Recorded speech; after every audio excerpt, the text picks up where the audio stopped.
来乡亲啊，继续来到云林北港的潮田宫，讲伫即间妈祖庙的边啊，有一口龙井已经300多冬了。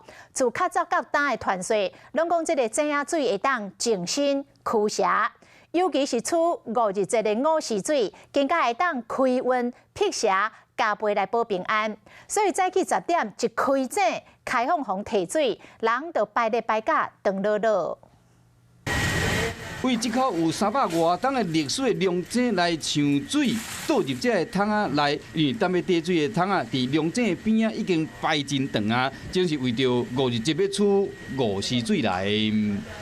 这哦，先拍啊，先拍啊，要做什么用？啊，没有变啊，洗身躯。洗身躯哦，那样。从哪边来？新竹啊，专程为了这个50水吗？哦，对。这口龙井除了历史悠久以外，因为伫云林朝天宫妈祖庙的边啊，传说古井水会当净身驱邪。5日节这一天，讲效果加倍。都要赶快来就对了，因为你这个速度，我们拉的速度比它进水的速度快，等一下就见底。 在地人讲，这口龙井不是用莫大抽水的，是自然入水的。5日节这一天，需求量遮济，恐惊中昼都无暗。5日节出午时水，主要是摕转去晒日头了后，会使用来洗身躯、拭身躯，会使求平安。也有挂香草、挂香茶啊等等，这有驱邪的意思。白龙船加藏，讲是要拜刀工的屈原，即摆演变到现代，变成传统的活动。也有中昼若徛两成功，讲有规年的好运。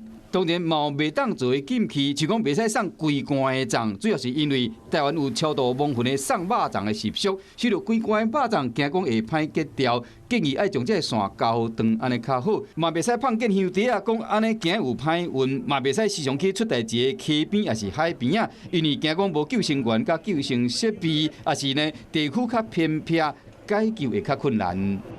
嗨，我是庄宇杰。想要看到更多的新闻内容吗？赶快订阅华视新闻的 YouTube 频道，并且开启小铃铛，跟着宇杰一起看新闻吧。